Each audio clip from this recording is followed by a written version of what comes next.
Welcome back to Rogue Startups. I'm your host, Craig Hewitt. This is a solo episode. And after, a dozen interviews in a row, I'm sorry that it's just me this time. You don't have amazing insights from other guests, primarily in the last kind of handful of episodes talking about AI, the impact that it's having on us as founders and our business and where we think economy and SaaS and startups and the world is growing as a result of AI. And no doubt that this was a big theme at MicroConf last week. And largely, I'm just going to talk about MicroConf this week and the things that I took away from it. I have a couple of notes over here. So if you're watching on YouTube and I'm looking down in the corner, it's not because the dog is snoring, which he probably is as well, but it's because I'm looking at my notes because I have 5 things I want to talk about from MicroConf last week. My takeaways, things I noticed, and things that I think would be helpful for you if you weren't able to make it. So a bit of a pause on the AI theme. By the way, hit me up on Twitter or LinkedIn. Let me know what you think of kind of the AI theme if you want to keep that going. If you like interviews or you like solo episodes like this, as you know, kind of searching for where this thing is going, trying a few different things, and want to do what you want to do, right? So please just let me know what you like, what you don't like, what you want to see more and less of. Okay, so the first of the 5 things I want to talk about was what I thought and was kind of the consensus as the best talk of the event was by Anthony Pieri, all about positioning and copy. Anthony runs a kind of an agency where they do positioning and copy, mostly for SaaS businesses. I'll include a link in the description below if you want to check it out. But the talk was amazing, right? Literally like spot on everything that I would have thought and a ton more, right? So a lot of times, like I'm kind of opinionated. There's somebody says something on a talk and I'm like, I don't know about that. Spot on, right? 100%. And the thing I liked about this was there were a lot of kind of frameworks and methodologies that you could use in, coming up with better positioning for your product, taking into account things like jobs to be done and the voice of the customer and things like that. Color coding your copy, which I heard afterwards was kind of like a big aha moment for a lot of folks. But the reason that I liked this and I picked this as like the best single talk of the event was everyone was talking about it afterwards. Everyone was talking about how they're going to take what Anthony talked about and implement it into their business. And so the takeaway for this is twofold for me. One, it was a great talk, and we all should think about positioning and copy and how we're talking to customers a lot. Something I'm taking away to implement into Castos. That's good, but that's like relatively obvious, right? Like we should all be better copywriters and marketers. But the thing for me that this really took away was I'll guarantee you that Anthony is slam full of people trying to hire him this week after coming to MicroConf, delivering an enormous amount of value, telling us all, hey, this is just how you go do this thing. Go do it. But folks might be like, gosh, that's great, but like I want you to hold my hand, or I want you to show me the secret sauce. I want you to share the secret of how to actually do this thing and get this implemented into my business. And so the lesson for me is maybe the best part of this talk wasn't that it was a great talk, but it was an example of how to generate leads from a conference, right? 100% Anthony is going to grow his business from coming to this conference. And so the takeaway for me maybe is what conferences can I go to where I can talk about podcasting and content and this kind of media brand that we talk a lot about within Castos as a way to grow your business. So I'm not sure yet, right? But you would imagine, hey, I'm going to go to this kind of adjacent or tangential conference. I'm going to go to a conference on financial planners. It's a big kind of customer of ours within our Castos Productions business. I'm going to go to that conference and talk about how podcasting has helped kind of move a lot of brands forward for our customers. And give a really actionable, practical talk on just, hey, if you're thinking about doing this, but it seemed too complicated, go, this is step 1, this is step 2, this is our framework, here it is, here's all the downloads of the PDF or guides or whatever. So Anthony's talk was really good, but for me, it was kind of the meta level of like, conferences are awesome for one-to-many lead gen and selling and awareness. And we all should probably take that away and say, how can we do this with our business? Okay, second thing I want to talk about was, for me, like the personal best part, hands down, and I think Rob talks about this a lot in, publicly in his kind of talks around MicroConf on the podcast, and, personally, I chat with him some. And the best part of MicroConf is the connections and the people, right? And so hands down, the best part of MicroConf for me was seeing my friends. I don't have a huge startup and bootstrappy kind of ecosystem here in Rhode Island. There's not a lot of people in Rhode Island in general, but there's not a lot of us, right? So the best part for me was seeing my people, and for the first time in a long time, meeting a lot of people who listen to this show that I didn't know before. So I met a handful of people who were like, "Hey, I listened to the podcast. It's great to meet you." That's awesome, right? And so if you're on the fence about like, "Oh gosh, should I have this podcast?" There's a bajillion podcasts out there. There are, but for good reason. And it is that it's a fantastic way to kind of grow your brand and grow yourself and get to know people, or let people get to know you, so that when you go to a conference, they already kind of know, like, and trust you, right? Which, if I had my sales hat on during the conference, I could have said, "Hey, cool, like, what can we do together?" So the best part was like, seeing my people, but also like, and the reason that I'm back on the mic here when I normally might have taken a week off is like, I want to keep this going. This is really important to me. This podcast is the single kind of biggest part of my digital identity and brand, and want to put as much into this as I can. So seeing you all and my friends and people that listen to this podcast at the conference was really important to me.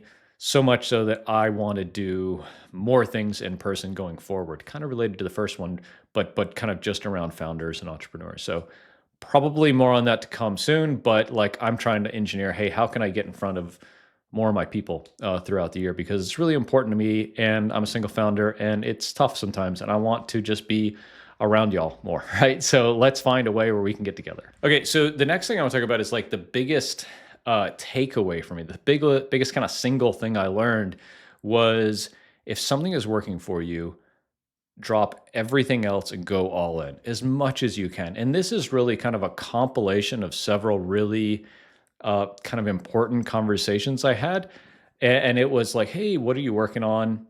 That I would ask people and they would ask me. And, we talk about it. And every time it was really obvious, either to the person talking to me or when I was talking to someone else, like, wow, that's the thing. I don't know why you're wasting all your time over here. If you're watching on YouTube, I'm using my hands to to point in different directions. But why are you focusing any effort over here on this thing that really isn't going to make a difference, when it's obvious to me, and was obvious to a lot of very smart people I was talking to about my business? Like, we need to go full hog on this thing over here. And for me, that was like paid acquisition. I was sharing some numbers around how we're acquiring customers, and people were like, "Whoa, like, just do as much of that as you can." And so that was my big takeaway. Is it's a tough chicken and the egg thing, right? Because we all say like, "Oh, the founder has to figure out growth," but the founder may not be like the best marketer ever. But it's unfortunate. Like, we just got to figure this stuff out. Once you do, stop trying to figure shit out and just optimize the hell out of that channel. I think it's pretty rare, right, that across the companies and the founders that I coach, across the 200 something tiny seed companies that I advise for as my role as advisor in residence there, for a company, especially at our size, to have a single channel that's working really well. A lot of times it's, "Oh, this is working okay, this is working okay, this is working okay." Maybe that's a result of us being scattered and ADD and can't focus on one thing. But I think that if you look at the fastest growing, most successful SaaS companies, it is because a single thing worked really well. The rest of us, and me included, we get a little bit from here, a little bit from here, and a little bit from here. And so we're not able to double and triple and quadruple down on one thing. This was the realization for me, which is like, if something is starting to work, go all in on it. If you don't know, try to get data. And if you can't get that data, do something else to get data, right? And it's very simplistic, but if you're listening, you probably are self-identifying with, "Oh, I'm, posting a bunch of shit on LinkedIn and it's not really doing anything." Maybe just stop that and go try some biz dev, or try some integrations, or I don't know, right? But like, find that leading indicator of success. And if it is looking promising, go all in as much as you can. I'm saying this as much for myself as I am for you, but I hope this is helpful. Okay, the next big thing is a fun thing, right? So this conference, I knew going in, for me, was much more about kind of the social aspect than anything. And, because like I've said, going and seeing my friends is kind of the best part for me. And I kind of took that to the next level, which was, I went a half a day early and I stayed a whole day late to play golf. So I've been playing golf a little more lately, and I, whatever, played with a few people at the conference, and it was really great. So if you're listening to this and you were playing golf, that was amazing. Thank you very much. It was a really fun 2 rounds. And the takeaway for me is like, I'm married, I have kids, I have a lot of responsibilities at home. It's easier actually for me to do this and tack a day on to a conference to indulge, right? Think about, oh, I'm going to go to the spa, or I'm going to go on a tour, or I'm going to go on a big hike, or I'm going to play a round of golf, or I'm going to whatever. For me, it's easier to tack an extra day on like this because like I'm already gone for my wife and my kids and everything here. It's like, hey, cool. It's just an extra day at the conference. And I was very transparent with them about it. But this is a pretty big unlock for me, honestly, to be able to say, hey, cool. The conference is through Wednesday. I'm going to play golf Wednesday. Is that okay? To my wife, she's like, cool. I got the kids. No worries. That's easier than just like some random Thursday. I'm just gone for like a day. So take this for whatever, I guess. Take this for what it is. It's just my perspective. But going forward, I will very much try to go a day early or stay a day late and do something fun as a little bit of a treat for myself, as like a little mini founder retreat, I guess is what I would call it. So going to the conference in general was all about connection and reconnection for me. And then, staying an extra day essentially to play golf was a bit extra of that, and I'm really glad I did, and I want to do that again in the future. Okay, and the last thing for me was a realization, and this is kind of like the composite endpoint of the conference for me, which is leads are everything. And this is kind of like, it's been building up to this for a while, but it's not often you talk to somebody. I think they had a stat that 28% of attendees at MicroConf were over 100K ARR. So successful businesses default to live, they're doing well. From there, and even to get there, right? Like leads are so important. And I hear Hormozy talk about this a lot, which is like, hey, you can optimize your funnel and every step of the funnel, like, the visitor to trial and trial to paid and, booking to demo and demo to close and all this kind of stuff. You can optimize all those, and you can optimize some of them a lot. But the thing that has infinite scaling capacity is the front end, which is leads. And so if you think about like, oh, we have, 3% churn and we have 50% trial to paid conversion, like you might get each of those 50% better. And that's great. That's doubling the size of the company. Probably more complex math than that, but that's really great, right? But you could 100x your leads, and obviously everything would be better. And so from my perspective, I realize, and this is kind of going back to the if it's something's working, go all in on it, like the third point. I realize that I am not as efficient or effective as I could be as a founder. And I think that's just hard because like we all got a bunch of shit we have to do, right? I have the paperwork from the state here, and I have taxes, and I have team, and I have product decisions. I don't get to just put my marketing hat on all day, every day. I get a few hours a day, right, to do marketing. But the realization for me, and probably for you, is like, if you just get a shit ton more traffic to your site, everything would be better. A shit ton more leads, a shit ton more followers on YouTube or LinkedIn or whatever. Like it's just a bigger lever to pull. And so how am I doing this?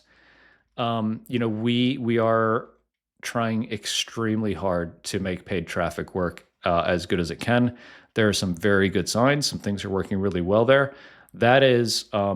That's just money, right? At the end of the day, like we have an agency that's like managing that. I need to provide some creative every once in a while, but then it's just money. So my kind of proactive effort here is mostly around biz dev. So partnerships, affiliates, these kind of nodes of folks who go out and sell shit for us. And that's really hard, right? It's really hard because you don't just hit up some big LinkedIn influencer, say, hey, rep my podcasting stuff. You got to build a relationship and you got to have a win-win and all this kind of stuff. But as a founder, it is something that I am uniquely qualified to do. So I really like it. My buddy Justin McGill, like this is kind of their big growth effort. And I have seen this work really well for a lot of people in our industry and not. And so like if you look at the SaaS playbook by Rob and like the handful of marketing channels.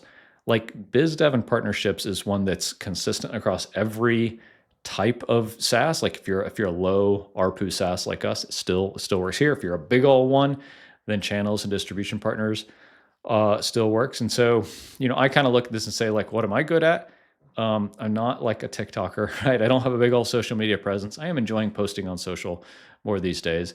Um, but I don't expect that to pay dividends today, tomorrow, or even this year, right? It's the end of March. I don't expect that to pay any dividends anytime soon. But what I think I can do to affect the business is something much more direct, and confrontational isn't the right word, but to where I'll get a yes or a no, and something will happen, which is I got my dream 100 list. I'm reaching out to handfuls of folks a day. I'm starting to build relationships, and it's a sales process, right? These folks are going in the CRM, we're tracking them, all this kind of stuff. Um, and so I'll report back on this and how it's going. But you sure think like, hey, if I can get a new friend to help me, grow the business and kind of pitch our stuff to their audience, and we do a JV deal or we do an affiliate thing or I get on their podcast or whatever, like that's all got to be good. Like I think it's very unlikely that I put 6 months into this and I really give it a good go and it's not successful. I think there's a lot of things I could put 6 months into and it wouldn't mean shit, right? You think about SEO as like a classic example there. Like, hey, we get a whole bunch of traffic and none of them turn into customers. I don't see that potential as much with biz dev and partnerships, which is why I'm pretty bullish on it. So that's it for me. Those are the takeaways from MicroConf 2025.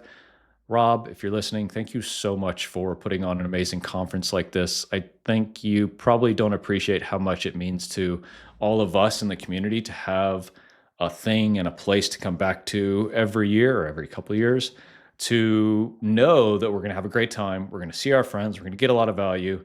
We're going to eat a bunch of good food in New Orleans, and really have a place that is ours. Because I think this is really unique and really important. So I think for all of us, like we're all thankful for the MicroConf community, and to be able to support it by coming.